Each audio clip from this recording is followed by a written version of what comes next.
The following program has been pre-recorded, so please don't call in at this time. If you wish to participate in the program, tune in at 5 p.m. every Wednesday for A Pause for Thought on Baton Rouge Community Radio.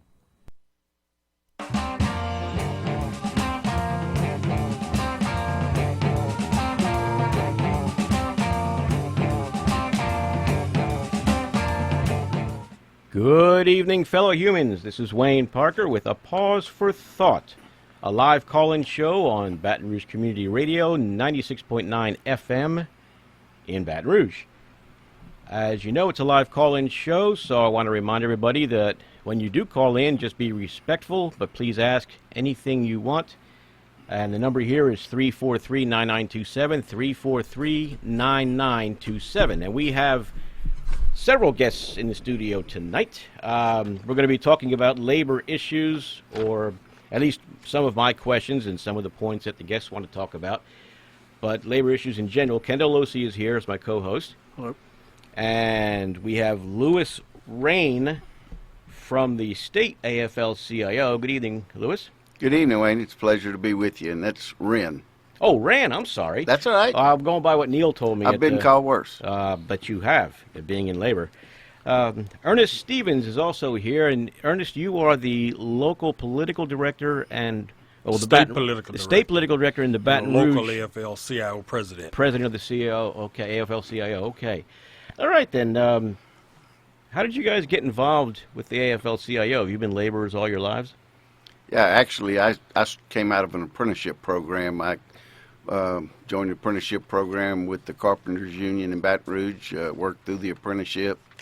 At one time, worked for the apprenticeship program as an instructor, began to run the health and welfare and the pension program, and about 20 years ago got offered an opportunity to go to work at the state AFL-CIO.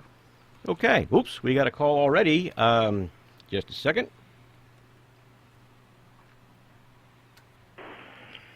Good evening. A Pause for Thought. This is Wayne Parker. May I know who's calling, please?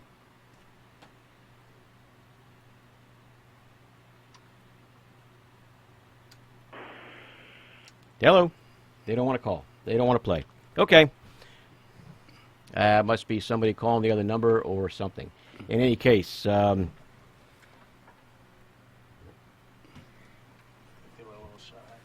they might be. Or maybe they were calling and didn't know they were on the air. Okay, your guys, what is your view of the relative status of labor and capital? And I mean the true status between the two, not the political status. And what I mean is there are a lot of people who always want an emphasis in government on business because they're the job creators. How do you respond to that? I find it amazing. Business doesn't create jobs out of the goodness of their heart. Businesses have employees because they are necessary to promote the business and to provide for the profits that the business makes. What labor basically does is ask that we have a collective bargaining agreement, that as a group we are allowed to have written work rules. That's basically what a contract is. Almost every CEO and every major company has an employment contract. States what is expected of them and what he expects of the company. That's basically what a collective bargaining agreement is that the employees get together and say, we would like to have agreed upon work rules. There's probably a misconception that the union makes up all the rules. A collective bargaining process is when representatives of the employee and representative management sit down at a table and they're jointly agreed upon rules. One side doesn't make all the rules and the other side just has to take them. The process is you sit down and look for reasonable expectations of what the employment would be. What time do you expect employees to go to work? What do you expect out of them? What can they expect in return in wages, benefits, working conditions? That's all really a collective bargaining agreement is an employment contract between the employees as a group and the company. Right, and as we talked about before going on the air, there's been a very effective propaganda campaign against you guys, against laborers, and I'm a laborer basically. I'm a working stiff anyway. But ever since the advent of the labor movement, capital and management have tried their best to cast a negative light on the unions, on labor. Is that not true? I would agree with you that there has been a well-funded propaganda campaign. Yeah. I'm not sure how successful it is, because if you will look at the polls, when people are asked if a union was available, would you like to have union representation in the workplace, by far over 2/3 of the people say, oh, absolutely, we'd love to have it. So I don't know that the message is getting down to the workers. And let me tell you this. Not all employers are against have a collective bargaining agreement. Some of them do it, and there's no collective bargaining agreement that the company doesn't agree to. Right. So many companies find it very beneficial to have the process, to have a collective bargaining agreement. Both sides know what to expect, and not all companies are against the process or against their employees having a union. Okay. But they seem to be winning the political game, at least on the national level. Well, I tell you what's really interesting is that if you look at the business community, they've actually taken the model of the labor movement, that if they join together and pool their resources, they have a louder voice, and they have become very successful in having a political and a legislative process that mirrors what the labor movement has done for years. If you look at lobby, you look at the Chamber of Commerce, they're a group of people who come together, pool their resources to advocate for a common cause. Pretty much sounds like what a union does. Yeah. No, but does their common cause include labor, though? Their common cause often includes how they deal with labor. What are the laws around workers' comp if an employee gets hurt? What are the laws around unemployment? What are the laws about what a union can do or cannot do, activities such as picketing, such as collection of union dues? Yeah, the business community gets into labor issues. Okay. Wow. I guess what I'm thinking of, you were talking there about labor and capital. I'm not sure what you're referring to when you say labor and capital. Well, I'm old school. Okay, I've read articles and everything, and that's all just books. It's pretty much me, and I'm accustomed to seeing the dichotomy of labor and capital. But there are other workers, like back in the when the Industrial Revolution began, when all of a sudden the employers were abusing the heck out of their employees, and that's, as far as I know, that's when unions began to really take hold in America or in the Western world. Well, I have a saying: if every employer treated every employee fairly, gave them a safe workplace, paid them a fair wage, then unions would probably go out of business. Yeah, I have to say I agree. But unions for working men and women in this country and in this state are the only real resource they have where they can pool their money together to have a way to participate in the process, particularly in the political and the legislative process, because they give their hard-earned money, they pay dues just like people pay dues to other organizations. Those dues allow them to have spokespeople on their issues and representation in both the legislative and the political process. Without that, there's really not any formal way for working men and women to have their voice heard in those processes. Well, I agree with that. Kendall, you have something you want to say? Yeah, I wanted to ask. You were talking about the political aspect of it. On the labor side, what right now are y'all watching, if anything, in the legislature or in our state's legislature or even in Congress right now? Well, there's a lot of issues, and usually the AFL-CIO deals with issues that affect working men and women. Seldom are they whether those workers are union or not. If we choose to to promote an issue, it affects all working people, not just the dues paying members. We're going to push and try and help fight for a higher minimum wage. We don't think anybody should go to work 40 hours a week, and live in poverty. That's not a really a total union issue, but it's a working men and women and a fairness issue. One of the bills filed in the legislature says that workers' comp judges shouldn't get civil service protection. As long as they have civil service protection, they get to rule on those cases based on the facts and not the political pressure. If they were hire and fire at will, if the administration was more business friendly, they could tell them, we want you to rule 90% of the time in favor of business. If it was a less business friendly administration, they could say, we want you to rule 90% of the time in favor of the employees. But by having civil service protection, it gives them the ability to look at the facts from both sides and make judgments based on the facts. We think that protection affords everybody a fair hearing. We are going to work to promote equal pay for women. Whether a man or a woman does a job, if they're doing equal work, then they should have equal pay. Louisiana is one of the states where women are paid much less for the same work than men are paid. 65 cents, right? 65 to 68 cents on a dollar. Okay, let me do a quick reminder to the listeners here. You're listening to A Pause for Thought. I have, doggone it, I did it, Kendall. I have Louis Rain and Ernest Stevens, thank you. I put the cards back in my wallet. On with the AFL-CIO here in Louisiana and Baton Rouge, respectively. You're talking. Go ahead, Ernest. Just to follow up on Kendall's question. Okay, cool.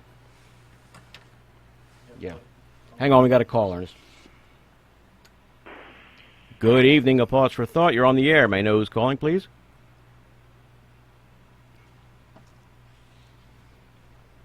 Okay, we got to give up on the phone calls, I guess, for now, because they don't seem to be coming in. No, I don't know what the deal is. Anyway, Ernest, go ahead. No, I was just about to say, just another follow-up on Kendall's question. There'll be quite a few bills coming up in this legislative session that deals with pensions. They call it pension reform, but it's not necessarily reform when you're talking about hurting the folks that are retired already and depending on that little retirement to live. So there's some pension bills, and they don't all affect union members, but retirees. Okay. Getting back to the benefits of organized labor for workers, how do you explain Louisiana being a right-to-work state, or what does that mean? Well, a right-to-work state, and actually this is the third time Louisiana is a right-to-work state. Well, it's the second time. It was a right-to-work state. It was repealed in 1955. It was passed by the legislature another time, and the then-sitting governor vetoed it. Right-to-work basically says that you can't require an exclusive contract for employment. In simple terms is that someone can go on a job that's covered by a collective bargaining agreement and are not required to pay their union dues to participate. You asked me how. It was the influence of the business community that really thought they would weaken the strengths of the union and the ability of their employees to negotiate for fair wages. And it's strictly an anti-union movement to try and take away the rights of the employees to bargain as a group. Yeah, and I'm wondering, are the broadcasters organized? Some of them are. Okay. I was just curious because it seems as though the media have a pro-business slant a lot of times. And wonder who's buying their commercial time. Oh, imagine that.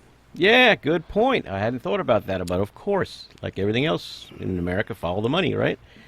Follow the money. Follow the power, and that's anywhere in the world, really. But in America, money is power.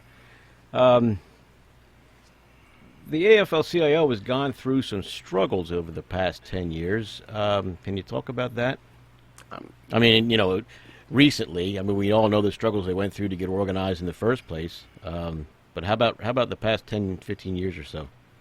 I don't know. I don't know what struggles you're referring to. Okay, There's well, struggles every day. there were some movements in the movement, as I understand it, that wanted to change the direction or the priorities of the Are organization. you talking about on a national level? Yes, probably. There were, as we talked off the air, I'm an elected official. I represent the members who belong to the union. So, I have to satisfy the issues that.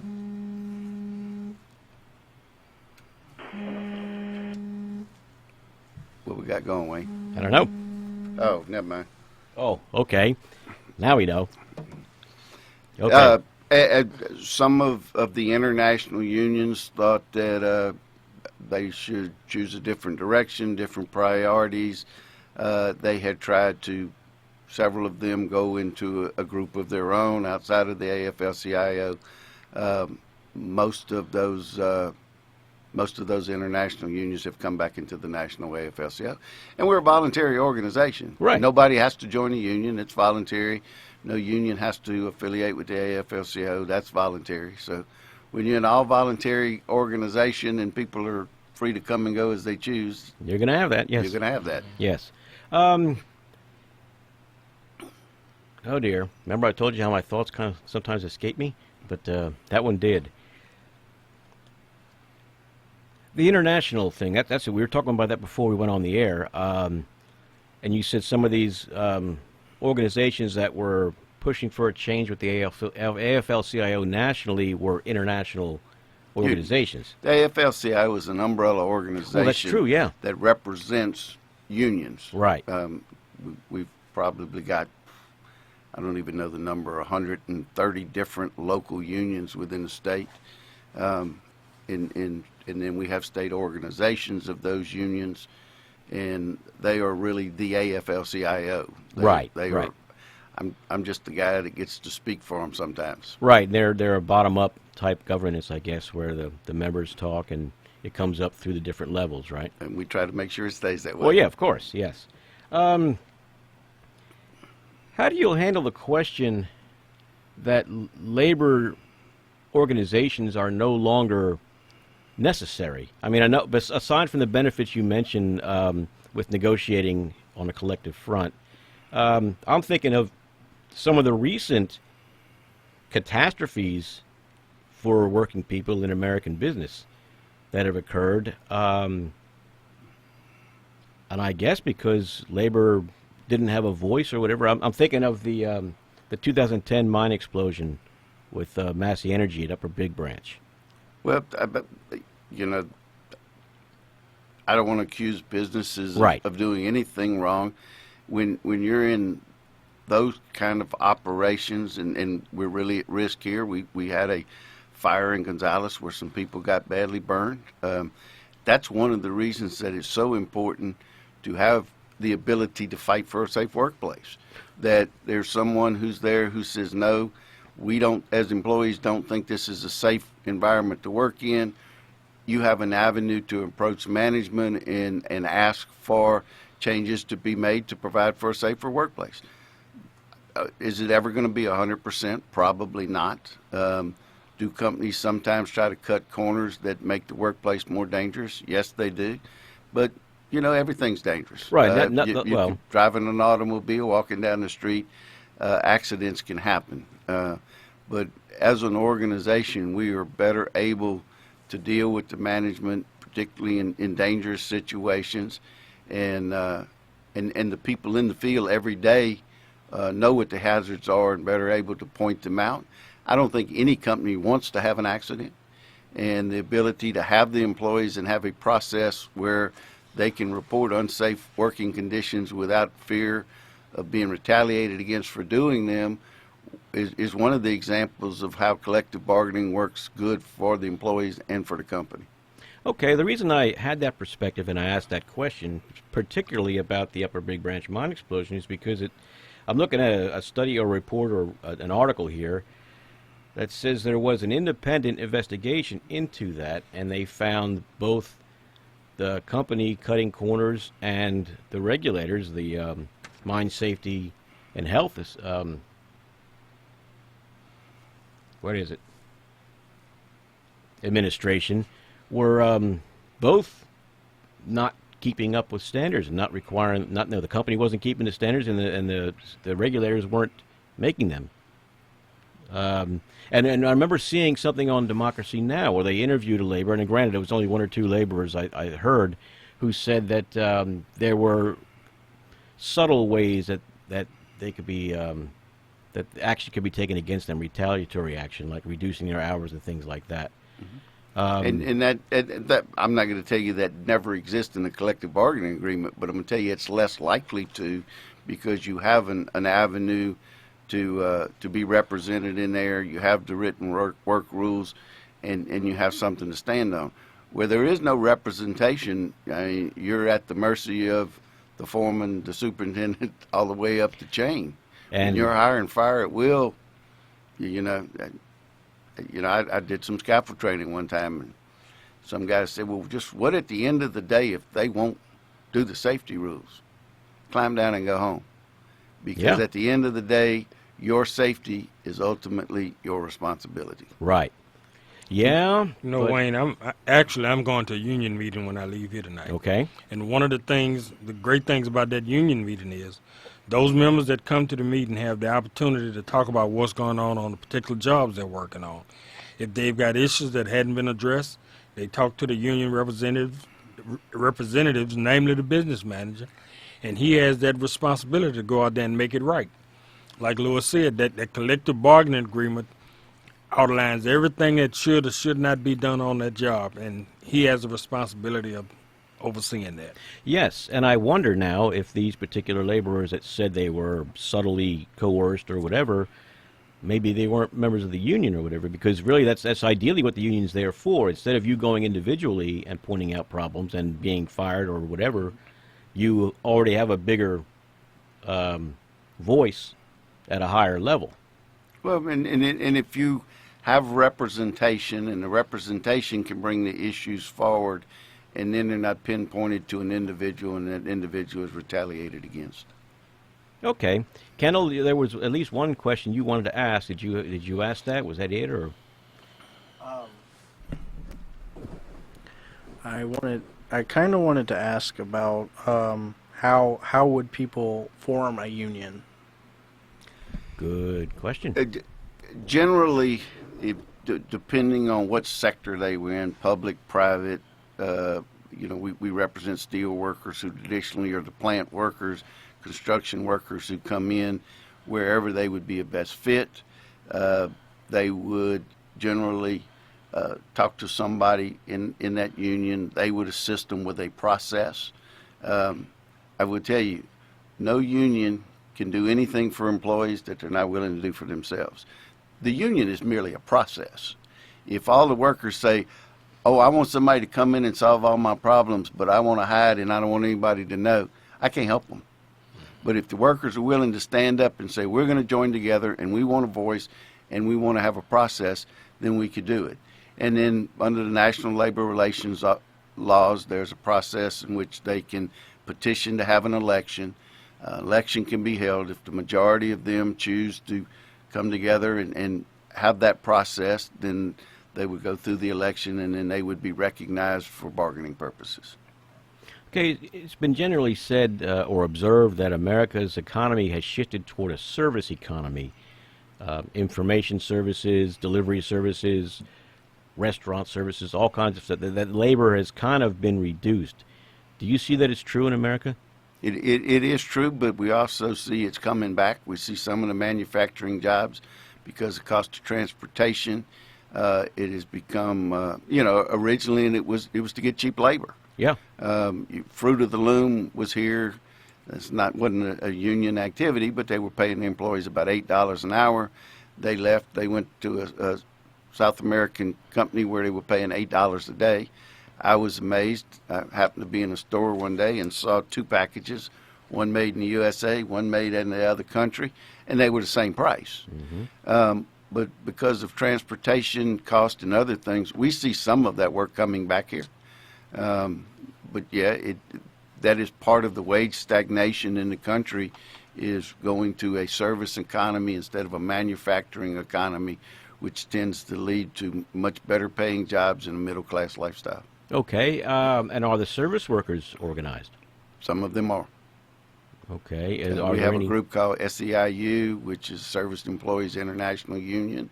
They represent some of the deals. We've had campaigns. Some of the hotels, the service employees in those hotels are union and have a collective bargaining agreement. So many areas, yes, they are. Okay, to get back to what Kendall was asking, though, if somebody here in Louisiana or Baton Rouge was a server someplace and they wanted to start a union, they and a lot of their coworkers and friends who work in the service industry wanted to unionize or organize, what would be their first step? Would it be to call a union? That they can call us. They can call a union. We would probably find someone who was most experienced in the industry that they're in. We would get them in touch with someone who would guide them through the process, probably help them with some organizers, help them go through the process of forming a union and petitioning to have collective bargaining. Okay. You mentioned earlier, and we talked here on the air about the propaganda wars that have been waged against labor, or organized labor anyway. How do you combat that? How do you fight it? How are you fighting it now? Well, I mean, we spread the word. We try and ensure that the membership we serve is aware of the activities we're doing, that we're representing their best interest. Through the political campaigns, we talk to them often and participate in that. I do public shows like yours, some other radio shows. I think you'll see in the press that's witnessed our activity at the legislature. There was an article in the newspaper today about the representatives from the firefighters at a city council meeting in Denham Springs to talk about an issue with the city council and what they thought. Those kind of things end up in the press, and that's kind of how we get the message out. Okay. For years, we've been our own worst enemy. We didn't toot our horns because we don't do what we do for the recognition. Right. We do those things because they're the right things to do, and we want to represent our membership. Now we've started to try to get the message out, not necessarily to John Q. Public, but to the members. Let them know what we're doing for them, and then they'll tell their neighbors, their church members, folks they work with every day. My union does this for me. My union did this for me. My union calls that. And that's helping combat that negativity you hear. You betcha. I go along with that. Do you are a part of the political? You're the political director. Political director for the state of Louisiana. For the state of Louisiana, what are your jobs? I mean, does one of them involve public relations and getting out and getting the word out? It does. I'm responsible for. When we look at politics, and it's a funny animal, I say, but as a political director, we interview candidates for various positions when there's an election. Louis and I, and we have a group that meet every morning. The legislature's in session. We meet every morning to sit down and look at what bills will be heard that day, what committee assignments there are, whether they're on the House floor. And then we go to the Capitol and we follow them. And they're not necessarily bills that affect union people. They're bills that affect working people every day. Okay. Do you guys do any local activism? Do you man booths at fairs and things like that? Let me give you a prime example. You see firefighters on the corner shaking a boot? Yeah. And they raise money for MDAX? That's not the fire department. That's the firefighters union that does those drives. Now, that's the message that's difficult to get out. The fire department doesn't do a boot drive. The fire department doesn't pay those firemen to do it. That is a union activity that the firefighters unions do. I can tell you I couldn't tell you how many people who volunteered and worked with the Red Cross after Katrina and Ike and Gustav and did those kind of activities. We participate in a lot of activities with the Baton Rouge Food Bank. and with organizations like that across the state. Yeah, I guess because I'm not really a hard laborer, I'm just totally unfamiliar with it. I don't hear your message that often. But I would hope that people that do work in labor and do work hard for a living and are subject to a lot of the trials would learn. Okay, we got to go. We've been talking with Louis Rain, the state director of the AFL-CIO in Louisiana, and Ernest Stevens, who is the state political and Baton Rouge chapter president of the AFL-CIO. This is Wayne Parker with a pause for thought on Baton Rouge Community Radio, WHYR 96.9 FM. There we go. And you guys have a good evening. Thank you.